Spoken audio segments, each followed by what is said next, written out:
welcome Shane this morning.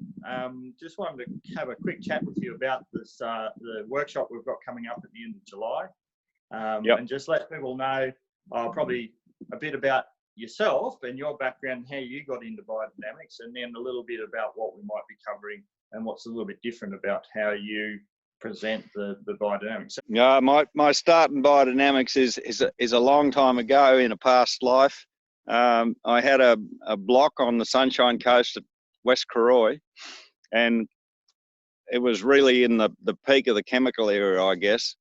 I had a soil test done, and they wanted me to put on so many bags of super and so many bags of urea, and I didn't think that was such a good idea. But that led me to connecting with a permaculture group in Nambour. And through that, I got to reading some stuff on biodynamics. And at that time, it was very bound up in rules. So I promptly put the books back in the cupboard for another 27 years, if you can believe that. I pulled them out again in 2001 and engaged with biodynamics again then. I joined the Bellinchin Biodynamic Agriculture Australia Association. I also found that there was a level of being bound up in rules there, which made it really complicated to apply biodynamics on big acreages. Yeah. So working on the place at Theodore with 3,500 hectares that I couldn't get over with a vehicle, and I didn't have machinery to get stuff out, I started doing back of the envelope sums, and it didn't stack up to get an aeroplane in. So I then had to start figuring out how to make this stuff work on broad acres, and to be cost effective and also time effective. Yeah. So with this, we got 2 days together. You know, what sort of things are we going to, just give us a little tidbit that sort of someone might get that might be a little bit different to what they may think they're going to get.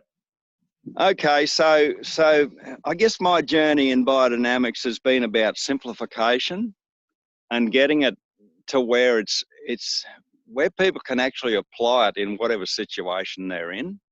So I'm the heretic in biodynamics. I've thrown the rules out and just made an art form of doing it a little differently. So I guess I work at the level of the basics of biodynamics, where it came from. So I like to go through that.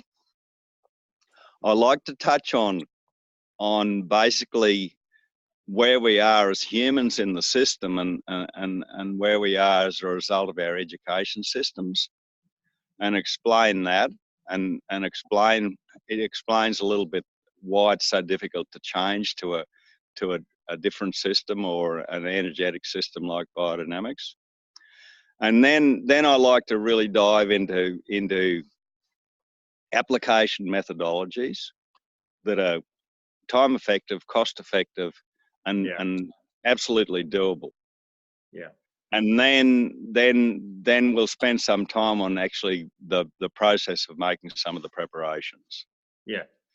And one of the things I guess I put a lot of emphasis on now with anything that I'm facilitating like this is actually delving into the questions that the people that have come along, the questions that they have. I love people to come with questions, and that was one of the things that really accelerated my process in the biodynamics was I went to a prep makers workshop, and Hamish Mackay asked us, what's the question that dwells within?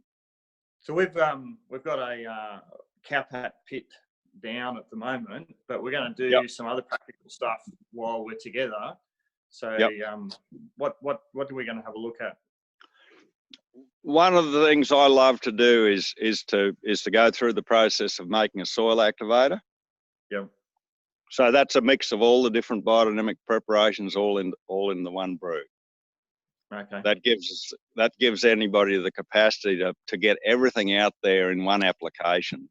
So it leaves you for me, it's putting out a balance of all the preparations and all the different roles they have. You can do it in one operation. It's done. It's there, and then your whole system can work with that the way it wants to. I've found the best time to put out biodynamic preparations is when the drought's at its worst. You know, and basically you're going out there and you're signaling to your land that you're there supporting it. And if you're supporting your land in that drought period, man, look out what happens when you get rain. It's already there. It's like Hugh Lovell talks about the humus flywheel.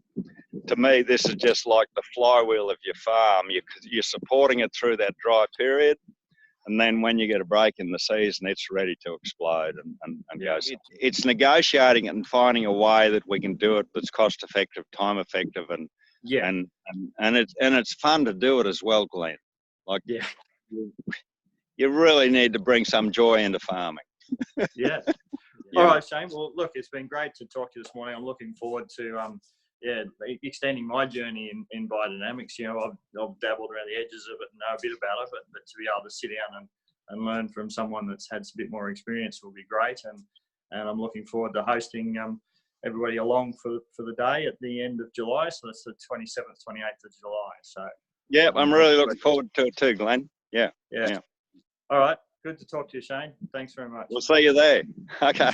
Bye.